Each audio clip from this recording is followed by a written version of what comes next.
Christianity speaks about love, but the first consideration is that they are saying, love thy Father, Lord the God.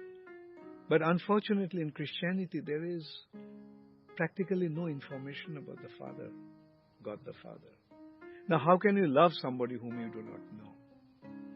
Therefore, this is just a kind of a cliche, a kind of word that they're using without displaying or without indicating any appropriate meaning.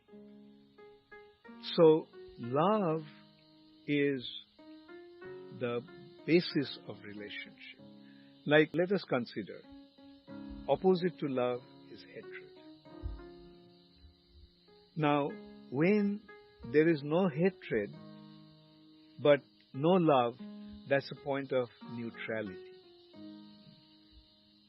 And then, say for example, you see your neighbor. He goes to his work, he on Saturdays and Sundays, he goes out with his family, and so on and so forth. You know that he is there, but you do not really have any relationship with him. So that is a relationship of neutrality. Now, the relationship that you have with your servant, if at all you have one, that relationship is deeper than the relationship that you have with your neighbor. Because that's you love your servant and your servant also loves you. But his business is to serve you, and you as his master, you take care of him.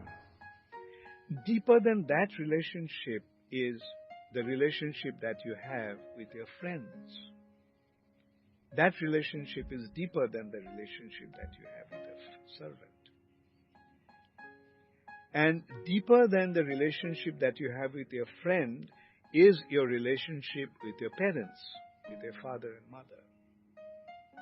Even deeper, the relationship that you have with your wife. And in this way, there are different elevations of loving relationship. The love becomes deeper and deeper. So in this way, we find that there are 5 different kinds of loving relationship. One is neutrality, then servitorship, then friendship, parental, and conjugal. So, when we probe into the subject properly and if we have proper information, everything becomes clear. Now, yes, how do we love God?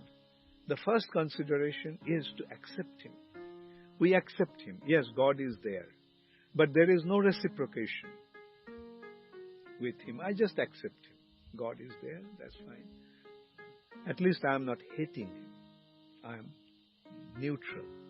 I am neither hating Him nor really loving Him. But then we develop a relationship of servitorship. He is my Lord and Master. Therefore, I am His servant. So that relationship has a loving exchange. But even deeper is the relationship when we develop friendship with the Lord. Yes, it's possible. We can develop our relationship with the Lord as a friend. Even deeper is the relationship when we accept Him as our Son. These relationships are possible. These relationships are there in the spiritual world. In the spiritual world, not that everyone is a servant of the Lord. In the spiritual world, some living entities are Lord's friends. In the spiritual world, some living entities are Lord's father and mother. The Lord is allowing them to develop that relationship with Him as a matter of experiencing the loving exchange. And in the spiritual world, the Lord has His eternal consort. And that is the highest form of relationship called conjugal relationship. That relationship ultimately is like the loving relationship between a boy and a girl. Young boy and a girl falls in love with each other. And they feel that they could not live without each other. And yes, that kind of relationship is possible with the Lord. We can develop that kind of relationship with the Lord. And that is the proper understanding of how to love God. And it is possible. The Lord allows us to develop loving relationship with Him as we want.